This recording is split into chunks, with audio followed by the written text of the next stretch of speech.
Hello, beautiful people! Beautiful people, kamusta na po kayo? Alam kong hindi ikaw people.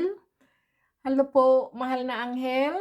Kamusta na po kayo? Mahal na Berhen, mahal na Panginoon Diyos, mahal na Santo Niño. Kamusta po kayong lahat? Beautiful people! Beautiful people, mayroon lang kasi pong nagtatanong po, isang baguhan ko pong subscriber, ay gusto niya po marinig kung ano po ang mga ibig sabihin po ng mga mutya at agimat po. Dahil first time po siya,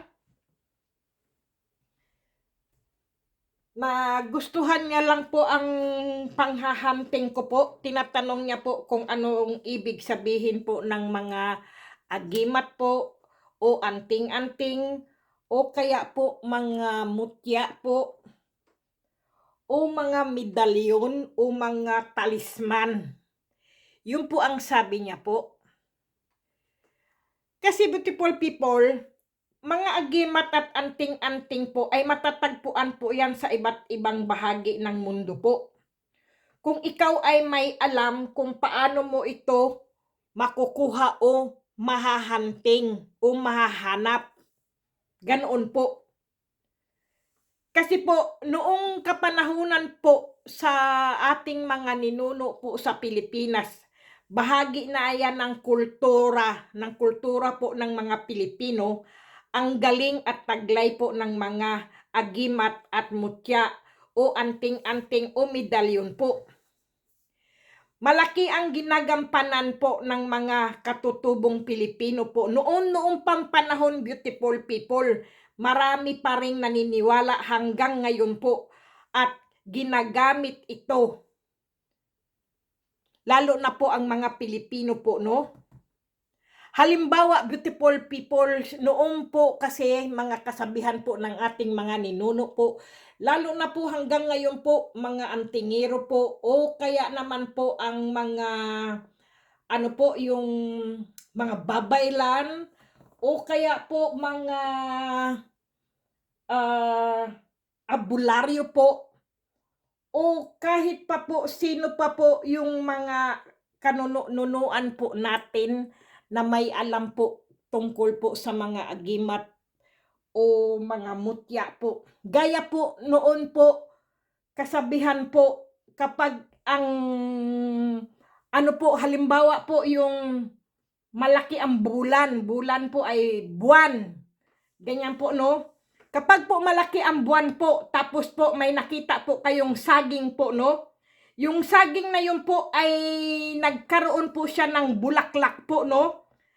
Yung puso po ng saging po, pagka po malaki ang buwan po o full moon po, ikaw po ay nakatapat ka po doon sa bibig. Yung bibig mo po, bubuksan mo yan, nakanganga ka po. Alas 12 hanggang alas 3 po. Sandali, naman lang ako tubig. Nako, naharinan pa ako.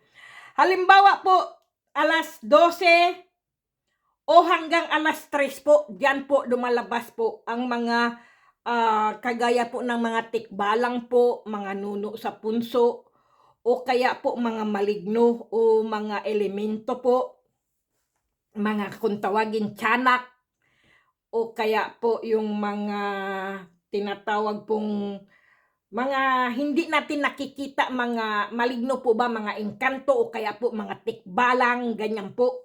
Kasi po mga nakaabang din po yan at binabantayan po yan at para kumbaga po kung ano po yung lalabas po yung mutya po ng saging po ba, yung puso ng saging po, may lumalabas po yan na maliit na bato po yan.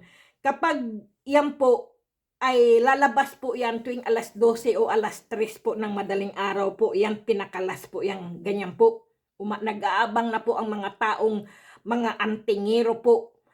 Pero may ano lang din po yan yung binibigyan ka lang po niyan kung ikaw po ay matapang, mabait, magandang kalooban mo po, ganyan po. Kasi kung hindi ka po matapang, beautiful people, matatakutin ka po, ay hindi mo po yan kakayanin po. Kasi una po, siyempre po, makikipaglaban ka dyan sa mga maligno na yan, gaya ng mga tikbalang o dilimunato na hindi nyo po nakikita yung mga elemento na yan po. Yun po yun. Kaya maging matapang ka po at malakas ang loob mo po sa mga ganyan po. Yan po ang mga sinasabi po noon kapanahunan pa po ng mga kanunuan po natin.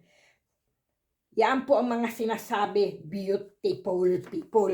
Kasi po, ang ano po kasi beautiful people, no? Ang anting-anting at ang agimat po ay magkaiba po yan. Ang anting-anting po o amulet sa salita sa English pa po ay ang gamit sa ano po yan, sa banal. Ito ay gawa sa bakal po, lalo na po yung ano po, yung amulet po, siyempre gawa po yan sa bakal. Yung mga medalyon po, gawa po yan sa bakal. Ganyan po. Gawa, halimbawa po, singsing o kaya po sinturon, bote o bao po na ginagawa pong medalyon. Yan po ang anting-anting na binubuhay po yan ng ritual po at dasal po. Dinadasalan po yan tuwing ano po yung araw po ng mga Biyernes Santo po, mga ganyan po. Para po tuloy-tuloy pa rin po na malakas ang ano po niyan, mabisa po ba talaga yung full energy po yung mga ganyan, beautiful people, dinadasalan po talaga yan. Kaya po, diyan po, napakalakas po ang protection po niyan sa tao po na nagtataglay po niyan. Yang agimat na yan, lalo na po yung mga tinatawag po na talisman po ba, o medalyon po, ganyan po. Kapag naman po ang mga mutya po ng kalikasan, gaya po nandito po sa akin, mga mutya po yan ng kalikasan, mga nakuha ko po yan sa kalikasan po, no? Mga karamihan po ng mga antingero po, ang ano po nila ay mutya po ng kalikasan, beautiful people, no? Yan po ay mga bato o kahoy po, o sanga, o kaya naman po mga dahon, mga ugat, yan po. Yan po ay may kusang ano na po yan, may mga kusa po yung ano po, gabay. Hindi na po yan kaanuhin po yung dasalan o ritualan po ang mga mutya po ng kalikasan po. Dahil yan po ay mayroon na po yan gabay po, galing po sa kalikasan, galing po sa mga maligno, galing po sa mga dilingunato o kung saan makila Mother Nature, sa mga engkantada, ganyan po. Kaya po buhay po yang mga ano po, yang mga mutya ng kalikasan po. Kaya hindi na po yan kailangan po buhayin o kaya po ritualan o dasalan po. Kasi beautiful people, ang iba't ibang hugis po ng mga ano po, halimbawa po ang mga mutya po ng kalikasan po ay iba't ibang hugis po niyan. Kaya nga po ang mga antingero po kapag naghahanting po sila o kami po ay inaaurahan na po namin yan kung anong hugis niya po, doon po namin sinasabi kung anong mutya siya po, ganyan beautiful people. Kasi po sa iba't ibang sulok po ng mundo o sa Pilipinas po, may kanya-kanya pong mga katangian po ang mga Pilipino po kung ano po may mga nakikita po nilang mga agimat po o mutya o anting-anting po ba, ganyan po. Gaya po ng sa Pilipinas po, ang kanilang mga mutya po, sangkaterba po ang mga mutya o agimat o anting-anting beautiful people. Pero yung mga noong nalalaman ko pa po, nung ako po'y bata pa po, no? Yung tinatawag po yung udom o tagabulag po yun. Tapos po yung gabi o biga po, yan po. Mga tagahupa, yan po ang mga mutya po o mga agimat po, yung taglay ng mga Pilipino po noong kapanahunan pa po ng hindi natin alam sa ating mga ninuno pa po ba. Yung mga pulang koralis po, yan po ang mga ano talaga, kilalang kilala na po yan ng mga matatanda po. Lalo na po ang trabongko, yung taga-iwas po na amulet, yan po. Tapos mga kabal, yan po. Yung agsam, yung agsam po, yung baging po yan na napakahiwaga po yan. Marami pong mga takot na mga ano po diyan, yung mga mangkukulam o mambabarang po o mga ahas kapag nakakita po sila ng ganoong ano po, yung agsam na baging po ba? Ganoon po. Kasi po, ano po yan yung mga agimat po yan, mga taglay po yan ng mga antingero po noong kapanahunan pa po, noon pa po, siguro po, yung lolo po natin, kalululuhan, alam na po nila yan. Yung ano po, yung pamako rin po, yung pamako po ay ano po, agimat din po yun na ewan ko po, magiging maparalyze ka po noon, yung maparalisa ka ba po, hindi ka po makagalaw, manatili ka lang po na ano ka lang po, yung nakahiga, pero ang isip mo po buhay, pero ang katawan mo po ay paralisado na po. May mga taglay po ang mga taong may kapangyarihan po, ganyan, maaari ka pong maparalisa po. Yan po ay kumbaga po yung bulong po yan, kung tawagin po yung mga palipad hangin po na inano ka niya po. Tapos nahipo ka po, natapik ka po, ganyan po. Maaring hindi ka na po makagalaw. Yan po ang mga mababagsik na mga ano po, mga kumbaga mga anting-anting po nila yan, mga agimat po ng mga taong yang na may kapangyarihan po. Hindi naman sa kapangyarihan po, kundi may taglay po silang ganyan po. Na nag-aral po sila. Gaya po din ng kidlat, beautiful people. Yan po ang mga ano po sa Pilipinas po yan. Tapos po yung mga libreto po.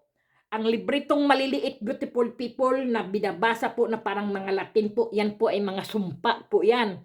Maari po kayong anuhin po, halimbawa po mayroon pong kinukulam o binarang po, tapos po mayroon po ang tao po may galing po siya na bumasa po ng Latin po, at yun po ay kukontrahin po yan. Maari pong masaktan po o matalo po ang mangkukulam po o mambabarang po sa libreto po, kasi ang libreto po, yan po, taglay po yan ay may mga sumpa po talaga yan, kaya ayaw ko po magbasa ng mga libreto po. Ako po'y matakutin sa mga ganyan po. Yan ang mga taglay po. Yung ano din po, yung isignas na ano po, sagrado din po yan. Mga sagrado po yan, beautiful people Lalo na po yung piso, yung sagradong piso po na coins po yan. Yung barya po yan na, sa ano, piso po yan na sagrado na matagal na unang piso po ng Pilipinas po yan noon pa po yan. Yan ang na alam ko po yan kasi po hindi pa naman po si Jose Rizal ang peso noon, beautiful people. Mayroon talagang lumang piso po na yun po ay sagrado din po yun, na mayroon po talagang ganoon mga antingero o kaya po mga babaylan o kaya po ang nakakaalam po niyan yung pang isa po, yung may isa pa po yan, yung mga pangontra din po yan sa mga manggagamot po ba, mga healer po, mga ganyan po yun Noon po yan kasi po, yan po ano, noon pa naman yan, beautiful people. At saka yung santong hubad, beautiful people, ay talagang napakabisa din po yan. Kasi po, ang santong hubad po ay nanggagayuma po yan. At saka nagbibigay din po yan ng swerte po, lalo na po sa negosyo o kaya po sa ano po, sa mga relasyon. Minsan din po ang ano po, ang santo ninyong hubad po ay minsan po maloko rin po yan. Kung ikaw po ay nagkikwintas po niyan, magkikwintas ka lang po ng santo ninyong hubad po ay yung ikaw po ay walang asawa po, kasi po magkakasala ka po talaga niyan, kasi maloko po ang santo ninyong hubad po. Ganoon po yun. Pero mayroong santo ninyong hubad naman po na bibigyan ka po niyan ng swerte, payayamanin ka naman po niyan. Kung siya po ay na ritualan po ba ng kabutihan po na yung magandang ritual po ba sa kanya, yung dasal po ba niya na kung lagi niyo po siyang kinakausap po ay magiging mabait po yan, magiging masunurin po. Kasi po nagpapaamo po kasi din ang santo ninyong hubad eh. Nagpapaano din po yan siya eh, yung nanghahalina po kasi ang santo ninyong hubad po, lalo na rin po sa negosyo, maganda din po kung ikaw po ay mayroon pong ganoon. At kung ikaw po ay nakikipag-usap ka po, may mga deal ka po sa mga tao po, susuotin mo lang po yan, mahahalina mo po yung kausap mo po. Ganoon po ang santo ninyong hubad po. Ang baon naman po na walang mata, kilalang kilala na po ng Pilipinas yan, beautiful people. Kasi po, ang baong mata po ay nahandyan po lahat ang nasa loob po. Diyan po tinatago po ang mga malalakas na mga agimat po sa bao. Ang isa ang mata o kaya po walang mata po. Yan po ang pinaka mabagsik na kumbaga po ay yan po talaga ang pinakamagandang agimat po, ang bao na walang mata o isa ang mata po, kasi po doon po tinatago po ang mga kabal, mga manmutya o kaya po mga agimat na kagaya po ng kidlat o kaya po mga kabal o mga ipo-ipo o kung mga mutya ng umo, mga ganyan po ba. Tinatago po doon sa loob ng tapos may mga maliliit na libreta po yan, na papel po na mga latay, nandoon din po sa loob. Wag lang po sasamahan ng pampaswerte po, kasi po magkaiba po kasi ang pampaswerte po kaysa sa kabal po. Ganoon po yun eh. Ang pampaswerte po, iba po siya, ibubukod po siya, kasi po maglalaban-laban po kasi ang kabal o agimat po at ang pampaswerte po. Kailangan po pagka may kabal ka lang po, kabal lang po yan talaga.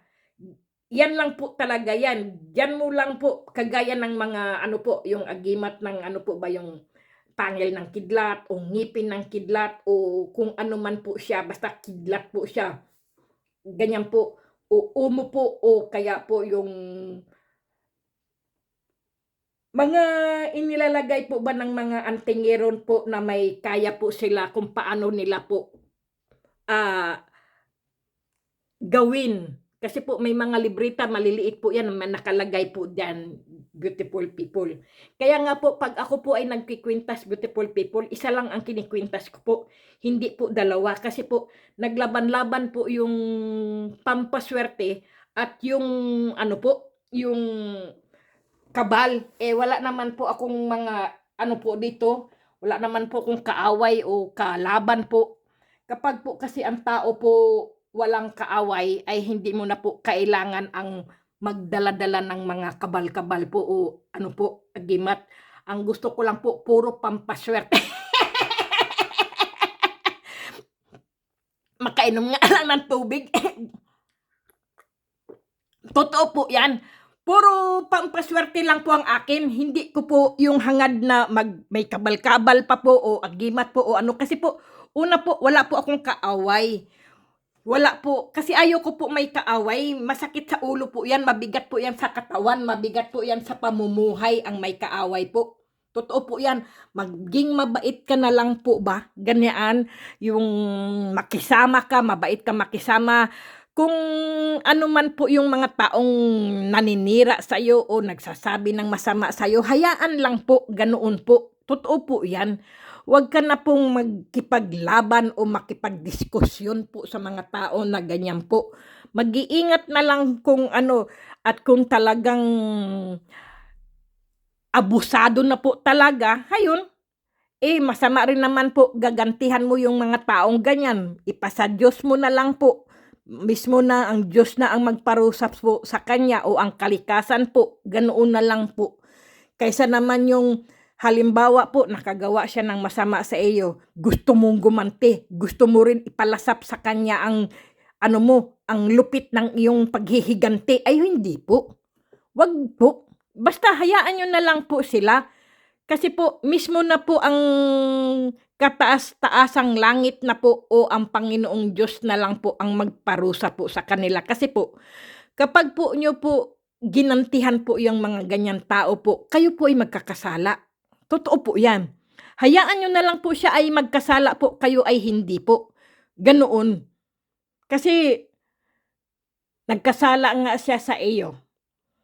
Tapos, siyempre po, abusado na po yung taong iyon. Talagang malupit na po, talagang gusto mo na po talagang gantihan po ba? At ibalik mo ang ginawa niya sa kanya, sa iyo. Ay wag na lang po, hayaan nyo na lang po. Kasi pag ganyan po, kayo po rin ay magkakasala po. Mas makasalanan pa po kayo kasi baka ano po ang magawa nyo po sa taong iyon. Dahil sa sobrang galit nyo na po talaga. Dahil sumusubra na po talaga siya. Talagang sumasabog na yung dibdib at ulo nyo sa galit nyo sa kanya dahil ano-ano na lang po ang pinaggagawa. Ang gawin nyo na lang, beautiful people, umiwas na lang po kayo. Ganoon po, iwasan nyo na lang po yung mga taong toxic po ba, yung mga chismosa, yung mga gumagawa ng ano po, ng mga masasama sa inyo, yung sinisiraan kayo, o iwasan nyo na lang po. Magugulat na lang siya. Bakit niya ako iniiwasan? Alam niya po kung ano po ang ginawa niya sa inyo. Bakit kayo umiiwas na sa kanya? Maiisip niya po yun. Sabi niya, bakit kaya umiiwas siya sa akin ngayon? Ano bang nagawa kong kasalanan? Maiisip niya po, ay, ganoon pala yun. Naku, alam niya siguro yun na ginanyan, ginawa ko yun. Magsisisi po yun. Hanggang yun na po ang ganti niyo po na pag-iwas niyo po, alam niya na po na kayo po ay hindi po nagkasala. Basta po umiwas na lang po kayo, beautiful people, sa mga ganyan po na tao po. Totoo po yan. Huwag nyo na lang pong gantihan o kung ano po ang naririnig nyo po sa tao kasi po ang tao po kasi ay makasalanan po yan. Nandyan po ang nagsusulsol. Nandyan po yung ano po, yung may tawag pa dyan, yung ginagatungan pa. Hanggang sa magbaga, hanggang sa nag-apoy. Oh, di nagalit ka nga. Nag-init yung ulo mo. Kasi ganun po yun eh. Hayaan nyo na lang po. Umiwas na lang po kayo para walang away po. Totoo po yan, beautiful people. Para ang buhay nyo po ay napakagaan po. Pero yung umaaway sa inyo, yung sinisiraan kayo, yun po ang taong sobra bigat po ng kanyang pamumuhay po. Ang kanyang pagtulog niya po, hindi po siya makatulog dahil sa ginawa niya pong ano po, kasalanan sa kapwa niya po. Ganoon po yun. Kaya nga po, sinasabi ko nga po sa inyo, ang taong masama ang ginawa sa inyo, ang langit na po ang magparusa at saka ang Diyos po sa kanya po. Kumbaga po ay, ano ba tawag doon? Karma. Karma. Kakarmahin na lang po siya. Yun na lang po. Hindi man po diretso sa kanya po. Diretso po sa pamilya niya po. Pero kayo, wala po kayong ginawang masama po. Ganoon, beautiful people. Kailangan po maging ano lang po kayo, yung maging tahimik. Ganyan po. Iwas sa gulo. Iwas sa mga taong nananakit sa inyo o mga chismosa po. Kasi yung mga chismosa na yan, wala pong mapapala kayo dyan. Totoo po yan. Paiinitin lang ang inyong ulo hanggang sa magliyab, hanggang sa magkagulo-gulo po. Mag-ingat na lang, beautiful people. Iyon lang po talaga. Kasi po, alam naman po natin na tao lang po kasi tayo, beautiful people eh. May nakikita tayo, may naririnig tayo, mayroon mga bibig na bumubula ang bibig kapag hindi po nagsasalita at nakikipagchismisan po. Totoo po yan, beautiful people. Mas mabuti po, wag nyo na lang po gantihan, hayaan nyo na lang po. Kasi po, kung kayo po ay dinadown po ng tao po, kayo naman po ay itinataas po ng langit ng Diyos po. Ganun lang po yun, beautiful people. Kahit ano pa po ang problema nyo, wag po kayong magkikwento po. Kung may mga problema man po kayo o ano man nangyari sa buhay nyo po, wag nyo pong ikikwento. Kasi po, pag nalaman po ng tao na yan, ano po yan, kakalat po yan na parang virus, ganyan-ganyan po. Chismis dito, chismis doon, ganyan-ganyan po. Kaya wag na po kayo magkikwento kung ano-ano po. Kasi po, nagkwento kayo niyan. Dahil ang gusto niya lang, mag-ano lang po ba kayo yung sabihin niyo po ba, sinabi niyo lang po yung mga dinadamdam niyo po, no?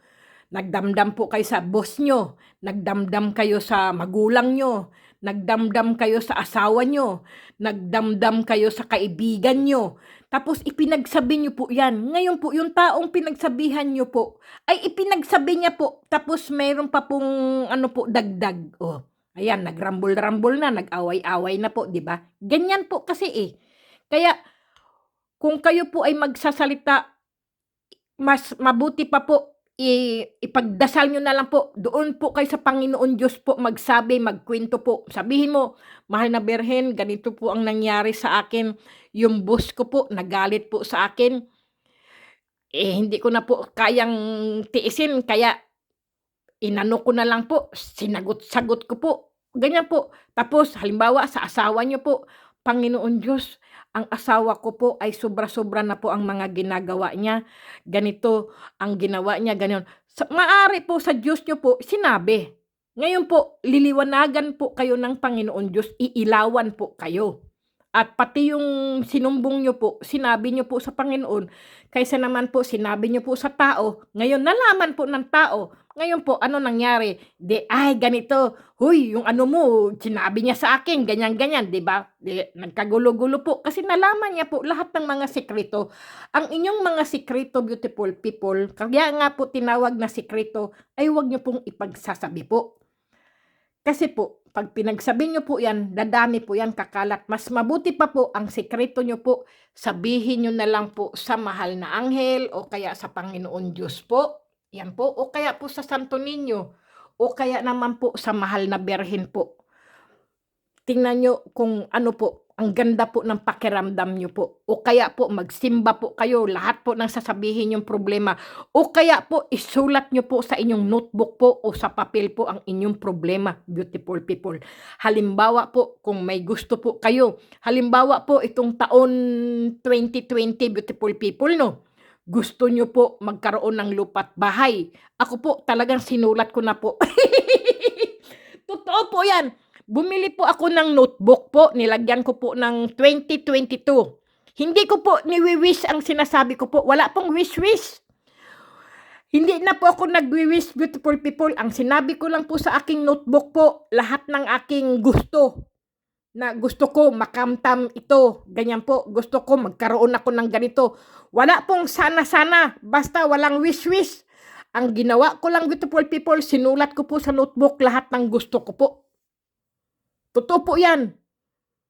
Tapos po, pag naisulat nyo na po lahat ng gusto nyo, beautiful people, isulat nyo po, bago po, halimbawa po, 31 ng December po, isulat nyo po lahat ng gusto nyo po, kung ano po ang gusto nyo po mangyari sa 2022. Ako po, ang dami ko na pong nasulat.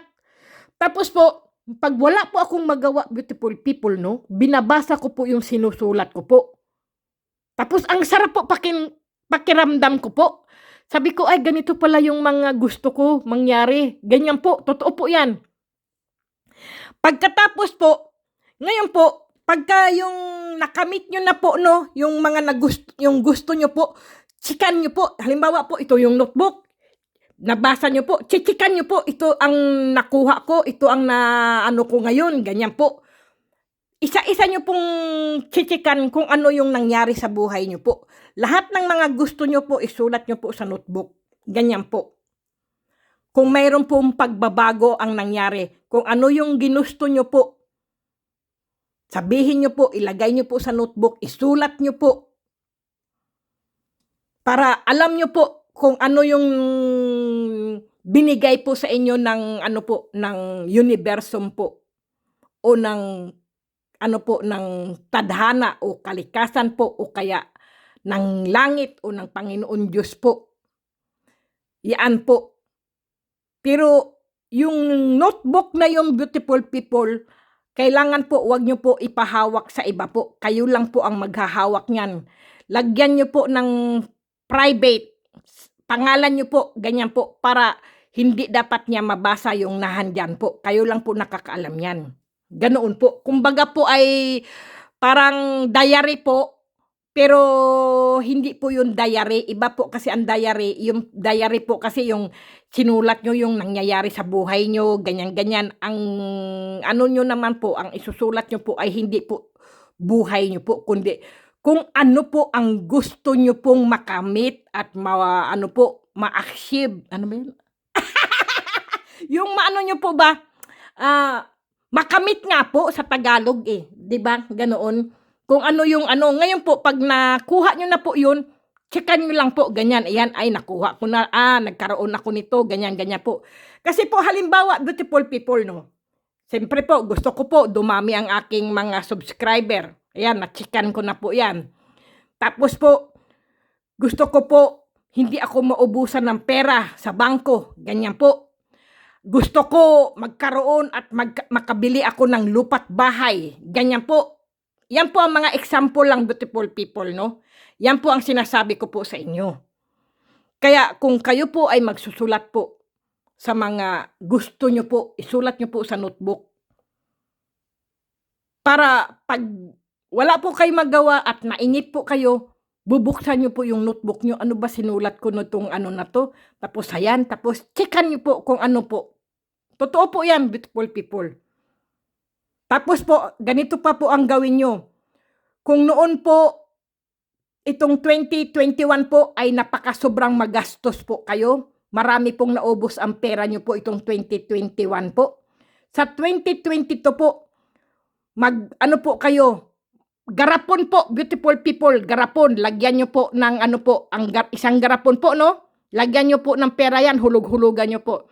Nakalagay po dito, travel, ito travel, sige, ipon ko, maghulog ako ng 100 sa travel ko, ganyan. Tapos, ito naman, maghuhulog ako, ito ay para sa darating na Pasko, bibilhin ko to. At ito naman sa isang garapon naman, ito naman ay gusto ko makabili ako ng lupa. Yan, hulug-hulugan mo yan. Kung magkano yung pera mo, 500 o kaya 1,000. Hulugan mo po yan. Kung ano po yun. Itabi nyo po, lagyan nyo po mga pangalan, beautiful people. Tapos po, gusto ko makabili ng bahay. Ito, pambili ko ng mga material ng bahay ko. Hulug-hulugan nyo po ang isang garapon, beautiful people. Ganyan po. Tapos, ito naman ay para sa, sa anak ko, pag siya'y kinasal, ganyan po, hulugan nyo po yung garapon na yon. Huwag nyo pong gagalawin, huwag nyo pong gagastusin. Hulugan nyo po ito para sa anak ko. Pag siya'y kinasal, ay meron siyang panbili ng kanyang damit o kaya panggastos sa kanyang kasal. Yung mga, siyempre po, handaan, di ba? Kasi po, ang kasal po, mahal din po yan. Kaya, ganoon po, hulug-hulugan nyo po. Pero wag po sa lata, wag po sa kawayan po, garapon, beautiful people. Kasi po, napakaganda po kapag garapon po ang lagyan nyo po. Kasi nakikita nyo po kung ano po ang perang dumami na po siya o ano po, ganyan po. Ilagay nyo po sa inyong, sa inyong aparador, sa loob ng aparador po na wala pong makakakitang tao po. Baka mamaya mayroong bisita kayo, nagka-interest, uy, ang dami na ng pera doon na naiipon. Kailangan po, itatago nyo po yan sa aparador nyo po. Titingnan nyo lang po yan kapag po ay naka 1 year na po kayo. Makikita nyo po, beautiful people, ang inyong naipon po sa pang-travel nyo, pang-tour nyo doon, pang-bakasyon nyo po, pang-shopping nyo po. Ililista nyo po sa isang garapon po, sulatan nyo po, ganoon po. Itong pera na to ay para sa travel, itong pera na to para sa lupa't bahay ko, napapatayuan ko. Ito naman pera na to ay pang sa aking anak, pang kasal niya, ganyan po. O kaya pambakasyon o basta kayo na po bahala, beautiful people. Totoo lang po. Balang araw po, naipon nyo po. Kasi po, bili po kayo ng bilyon na wala namang katuturan. Halimbawa po, example lang, beautiful people, damit. Bili kayo ng damit. Isang beses, 2 beses lang sinusuot nyo. Tapos po, hayon, punong-puno na po ang inyong kabinet ng damit. Hindi nyo naman sinusuot. Kung binili nyo po yung damit na yun, kung inipon nyo yung perang yun, ang dami nyo na po pera, di ba? Ganoon po. Kasi po ngayon, beautiful people, ay mahalaga po ngayon ang pagkain po. Hindi po iba't ibang mga bag, damit, sapatos, hindi po yan mahalaga, beautiful people. Totoo po yan. Ang mahalaga po ang pagkain, tapos po mayroon po kayong, halimbawa po, kung kayo po ay magkasakit, ay mayroon po kayong pera na mabubunot o makukuha niyo po sa inipon niyo po. Halimbawa po, may isang garapon, ito para sa gamot, ganyan po. Lagyan niyo po para sa gamot itong perang ito. Kaya kung kayo po ay magkasakit po, meron din po kayong pera na pambayad niyo po sa doktor o kaya po sa gamot. Kasi po, hindi po lahat, tao lang po tayo na nagkakasakit, beautiful people. Totoo po yan. Tao lang po tayo na tinatamaan din po ng sakit. Matrangkaso, kung ano-anong aano po sa atin. Siyempre po, gamot, yan din po. Totoo po yan. Kasi, bibili-bili ka ng mga kung ano-ano. Tapos, pagka nagkasakit na, wala kang pambayad sa doktor, wala kang pambili ng gamot, kasi inubos mo eh. Hindi mo naman pwedeng ibayad sa pharmacy ang sapatos mo. Hindi mo naman pwedeng ibayad mo sa doktor ang damit mo, di ba? Pera. Pera po ang mahalaga, beautiful people. Kaya, lagi po tayong magdasal, beautiful people. Totoo po yan. O kaya mag-ipon po, hindi yung basta-basta, waldas ng waldas po, na hindi naman, wala naman katuturan yung binibili, bili ng bili, di ba? Anong nangyari? Wala. Nga. Tapos, yung hindi natin alam, ang kalamidad po, baka masunog yung bahay, o ano, nasiro kayo, wala kayong ipon, di ba? Totoo po yan. Pero kung ang inyong pera po na naipon nyo po, kung binabangko nyo po, may pera po kayo sa bangko, pwede na naman ulit makatayo ng inyong ano po, ng inyong bahay po. Pwede na naman po kayo magtayo, ganyan po. Kasi may naipundar po kayong pera, may naipon po kayong pera sa bangko eh.